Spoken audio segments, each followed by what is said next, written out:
Hi, I'm Louise O'Brien, and we're going to talk about putting together your research budget. That's my disclosure and the accreditation statement from the ASM Foundation.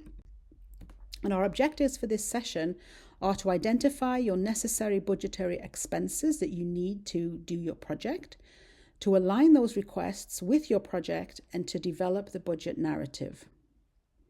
So why do you need to understand budgets? You're a scientist, you're a PI. Isn't that the job of the finance people? Well, actually, no. Budget construction is part of the research proposal and the research award process, and you have to understand it as a PI. Financial planning is part of your university role. And of course, being a good steward of resources is part of your responsibility as a successful investigator. So it's really important that you understand how these budgets go together. So the first thing I'll say is know your funding opportunity. You can find your funding opportunity on the NIH website, and it looks something like this. And there's lots of information in here. There's lots of links that you can click through, but you can see in this example that your award project period is for 5 years. There's some information there about the salary. There's also information about other related expenses, and of course the indirect cost rate, which we'll talk a little bit more about later. So your aims and your budget are very tightly linked. So your aims, of course, are going to drive your budget, but think about your budget as being appropriate to execute your aims. If it's under budget, that's not good. If it's over budget, that's not good. You have to get it sort of right in the sweet spot. Follow your budget categories provided by the funder. So these are all on that page that I showed you before, if you get from nih.gov. Your budget costs have to be necessary and reasonable, and they also have to be allowable and able to be allocated. And that's because we have regulations from the OMB, or the Office of Management and Budget, right? So you can't be spending the funder's money the wrong way, because both you and the agency are accountable for where those funds go.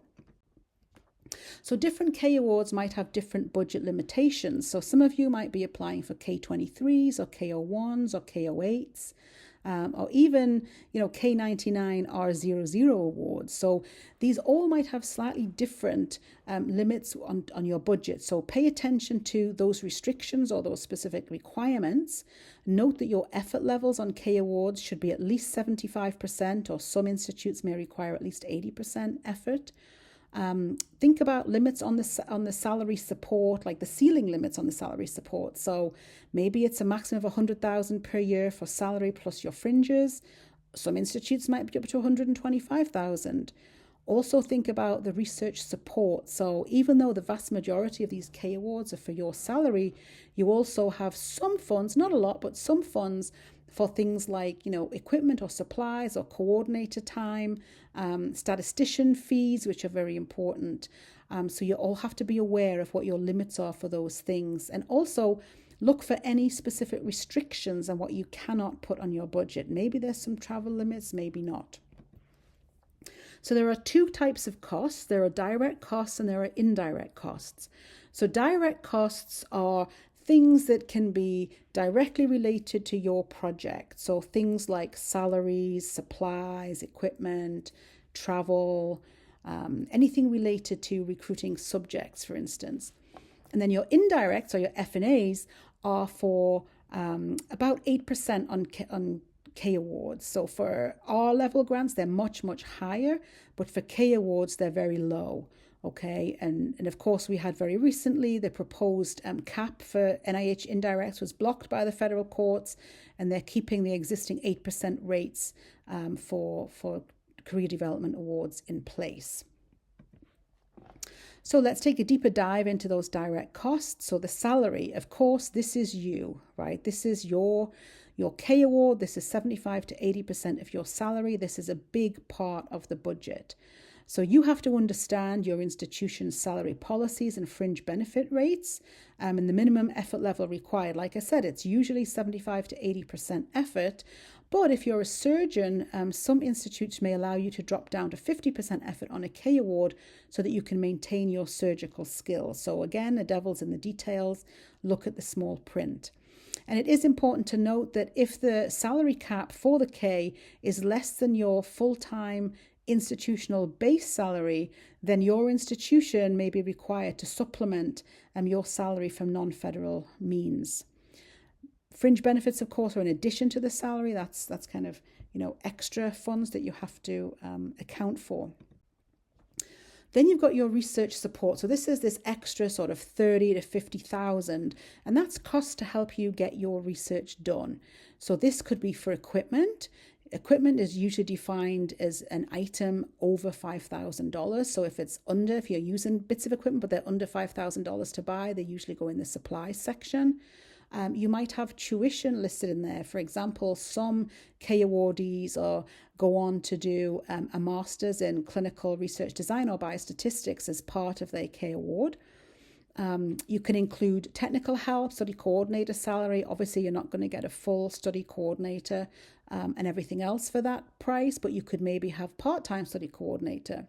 You also need to think about your statistician's costs. That can go here in the research support. Some people also put it in the salary requirements. If you are, buying some time of a statistician, these are things that you need to talk about with your mentor. And also, of course, conference travel and, related expenses to presenting your research. So think about all costs that are necessary and reasonable to complete your work. All right, so don't underestimate, don't overestimate, try and go for that sweet spot and round everything to whole dollars. And your grants administration person that you choose to work with can help you with this. But you need to be very reasonable with your estimates because, reviewers aren't stupid, right? They will judge whether your request is justified by what your aims are and what your methods are that you propose to do your work. And if you over or underestimate, then in the reviewer's mind, they're thinking, does this person understand what it takes to get this project done? Equipment, like I said, is defined as an item that's at least $5,000 and usually has a life of more than 1 year. If you are requesting equipment that is already available at your institution, you need to be prepared to justify why the current equipment is not enough. If you're buying a piece of equipment that's maybe $6,000, then include a copy of your price quote in your grant application. This is very, very helpful to the reviewers. And also note that general purpose supplies such as laptops that could be used on multiple projects and not just yours shouldn't be listed as a direct cost. Okay, if they're exclusively going to be used in this project and in this project alone, say you need an iPad or a few iPads for something, then you can put it in the supply. So again, work with your grants admin because they will help you navigate the kind of nuances of putting this budget together. So you have to be reasonable, but you also have to be very realistic because research usually takes longer than you think. And I feel like I just want to cross out that word usually and just put always. Okay. And if you're enrolling participants, then it will always take longer than you think. You have to factor in your IRB approval process and your startup meetings, into your timeline that you needed to provide. And so that you can calculate this into your budget. So if you're doing things with humans, you might need less of a budget in year one, unless you're buying, a bunch of things in the beginning, because you won't be recruiting participants on the day one that your project opens. It might be, starting in month 3 or month 4, for example. And then, of course, remember to leave some time at the end, which is typically sort of 4 to 6 months for your data cleaning, your data analysis and manuscript writing, and, ahead of your R01 submission. Thinking again about different supplies such as animal costs or human subject fees, participation fees, home sleep testing, or anything that you want for your project, you need to include a cost for each of those categories, okay? So for example, if you were proposing 25 people and you wanted to do 2 home sleep apnea tests for each person, that means you would need 50 home sleep apnea tests. Then I would include an extra 10 or 20% in case you get, participant dropout or your device doesn't work or something like that. So then you have to show this in your budget justification, right? You have to say, well, we need at least 50. We're going to include an extra 20%. So really we need 60 home sleep tests for this project. And then you have to think about, well, do I buy them at, unit price, or do I get a discount if I get, a set of maybe 6 home sleep tests. You need to know these things because this has to factor into your budget, right? If you're going to use things like survey tools, or are they licensed? You need to check if they're licensed. Do I have to pay a fee to get them? So there's some measures that you will have to purchase from a supplier. You can't just use them for free. So think about that. That needs to go into your budget. So it needs to be clear to reviewers how you calculated the total cost. Okay, so this goes back to your sample size calculation. This is so important because it truly does dictate your budget expenses, especially when you're enrolling humans or using animals. And also remember to include an extra 10 to 20% for dropouts because they will happen. And then thinking about clinical tests that you might do or interpretations that you might need. Somebody might need to read a PSG. Those costs are different in a research environment than they are in the clinical environment. So you can't just say, oh, this PSG, this in-lab PSG costs $3,000. I'm going to put that down times by however many participants I need, because your institution will get a research discount for that. Okay. So again, talk to your grants administrator, find out what the charges are, the research charges are for these things. And if you will recruit humans, then check to see if you need a clinical billing calendar. Okay, so this ensures that study visits are billed to your grant and not to a patient's insurance. That's a really important point. And of course, there may be an institutional charge to build that calendar, which will go into your budget. Okay, and then if you use databases, then check to see if there's a charge to access them. Some big databases like Medicare may have charges or will have charges to get that data. Your institution might already pay for that access. So again, check to see what you're paying for on this grant versus what your institution has already paid for that you may be able to access or may be able to pay a part of that fee. If you are going to need technical help or a study coordinator, think about what you need. So if you are recruiting participants, you need a study coordinator. There are different levels of clinical research coordinators, as you can see on this slide, and every different level comes with a different salary. Okay, but your K budget is limited to the research support that you can take, maybe 30 to 50,000 per year. So you really need to think carefully about how you're going to factor a study coordinator and at what effort you're going to put them on your grant. So you may or may not need to list tuition. We've talked about that before, like if you did a master's degree. So there are lots of moving parts when you're putting this budget together. And very importantly, do not omit your statistical help, right? We've heard so many times that statisticians are absolutely critical as you're designing your study. You must involve them early. Obviously, you need them at the end for the analysis, and do not underestimate the work that needs to be done on the statistical end. And of course, you have to pay for that somehow. So that has to be factored into your budget. Data management is another important thing. The NIH has a long-standing commitment to making the results of NIH-funded research available.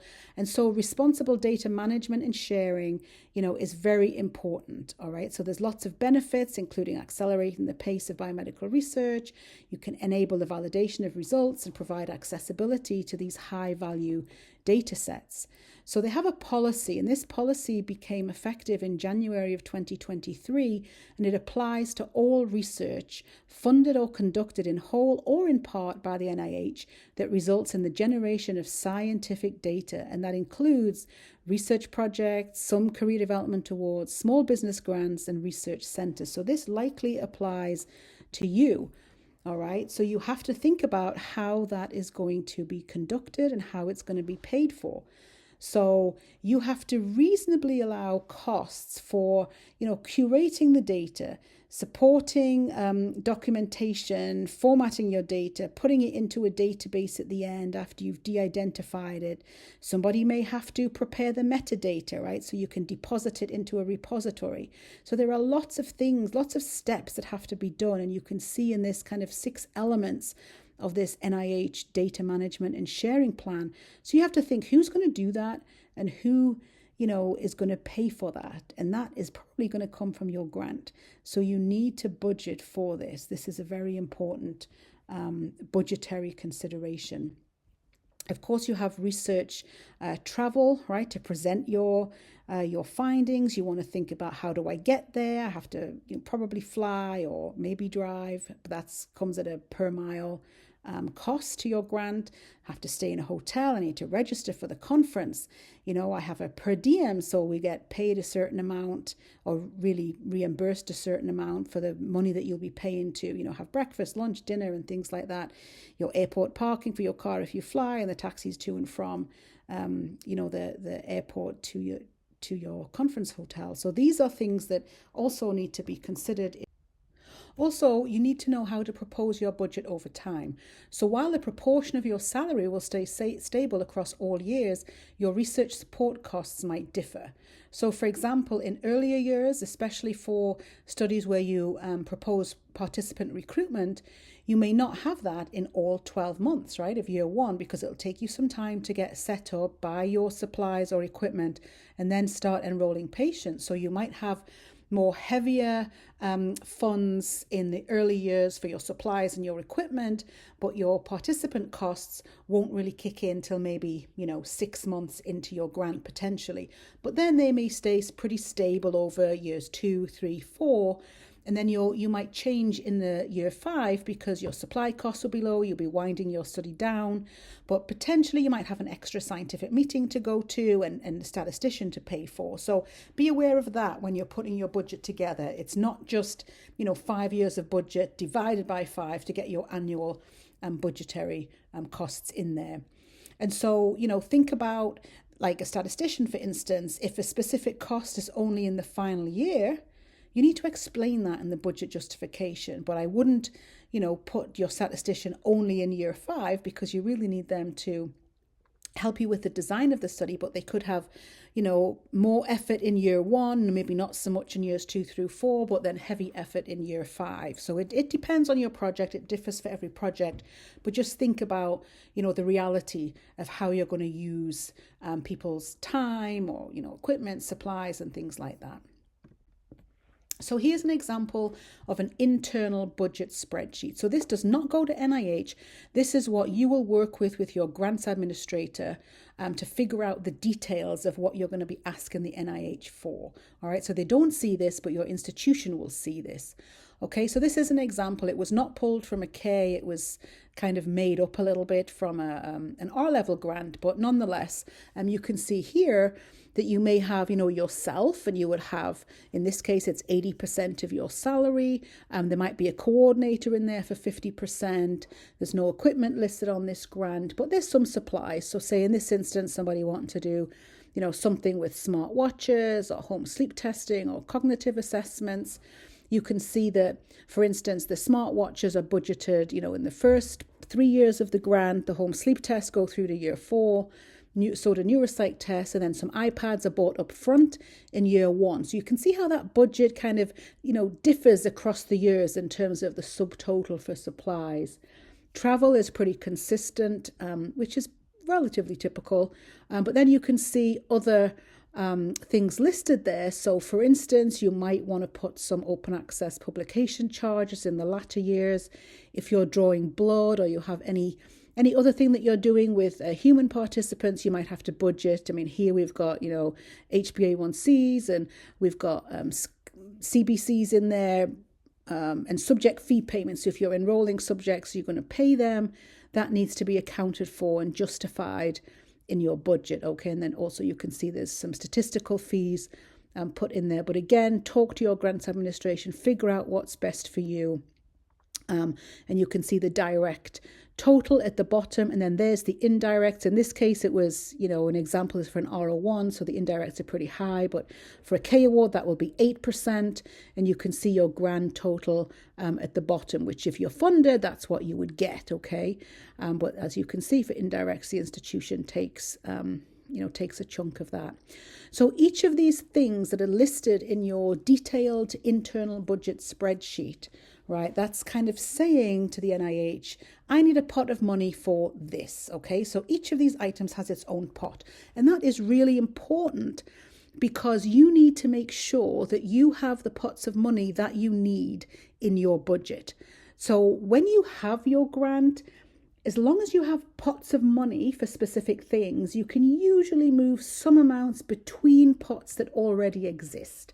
Okay, but what you have to be really careful of is you cannot invent new pots after the award is given. Okay, because money doesn't grow on trees, right? So if you didn't tell the NIH that you needed, this pot of money for this activity and it wasn't in your award, then you're probably not going to be able to do that activity because you've got no pot of money for it in that grant, okay? It's very, very important to think about what you need before you submit the grant. And of course, like I mentioned before, you have to justify everything that you put in that spreadsheet. And you need to write that budget narrative very carefully, right? So what a reviewer can do is they should be able to go and look at your budget justification, match it with not only, the money that you say you want, but does it fit with your project narrative? So is this person asking for really what they need to do this study? Right, so I've thrown a few examples out here. So in this case, you could say, we request some home sleep testing devices. This is how much it's going to cost per year. These are how many people we need. But I'm going to add on an extra 20% in case, my participants drop out. And then you say this is the total amount. You can spread it across, your 5 years. But like I said, you might need less in year 1, less in year 5, and then spread the rest over years 2 to 4. So these are just some examples of how you can write your budget justification. All right. You can see there we put travel in there. We put some iPads in there that are, for year 1 only. You can sort of front end your grant if you like with those things. But you need to be able to justify, all the dollars that you're asking NIH for. And again, make sure your math is accurate. A balanced budget is a wonderful thing. Okay, but engage your grants administration. They can help you with the math. This is not just on you. Quite frequently, they find little errors. Even though you can be the best of, mathematicians, the grants people will find little errors because they know the nuances of these spreadsheets and how to balance these NIH budgets. So do your best, work with your grants admin to help you. But there are several mistakes that you must avoid, right? So do not inflate the budget. Reviewers know generally how much things cost and they can spot something a mile off if it's overinflated. By the same context, resist the desire to under budget, right? So you appear pretty lean and efficient because the reviewers have a good idea about the costs. You have to justify everything properly. So clearly explain why each amount requested is essential for you completing that project. So this explanation is important because it connects the dots between the funding and the activity it supports and essentially your overall project goals, right? So do not inadequately justify what you're trying to do. Do not omit an expense that is really necessary for your project, because in doing so, that is a surefire way to look like you don't know what you're doing, okay? And that will turn the reviewers off. Failure to check and recheck your numbers. Like I said, maths is wonderful, but you must work with your grants administration so you don't make these errors, because these really do undermine the credibility of your application if your math is wrong. Work with your grants admin again. You've got to get this right because your institution will have to sign off on it. So the take home is really figure out your budget early, right? So this is a whole administrative shell. Okay, the budget needs to route around your institution for signatures, and that can take weeks. At my institution, it takes probably around, 3 weeks, to be honest. And so if you can get this done soon, then that can be off on its merry way around the institution, collecting all the signatures that it needs while you are finalizing your science, right? So get this done early, get it sent off, focus on your science while this is working in the background. And then hopefully you're successful, okay? You get your award, you've received your award from NIH. Now what? Well, you can't kind of let go and take your eyes off the road with the budgets, because you have to monitor and track your spending regularly to make sure that you're not overspending and you're staying within your budget limits, okay? So for example, I meet with my post-award financial administrator every month to make sure I know what money is being spent, what's been encumbered, what's accounted for, and what I know is probably coming down the pipeline. So, we have a good track of where everything is, and we don't accidentally overspend or find ourselves in a mess where we're like, oh, we've got this big hole in our budget. Where did that go? What are we going to do about it? So be realistic, be feasible, okay? Over budgeting can hurt your grant, but under budgeting will hurt your ability to do the research. And with that being said, I will say good luck and fingers crossed that you get your K Awards.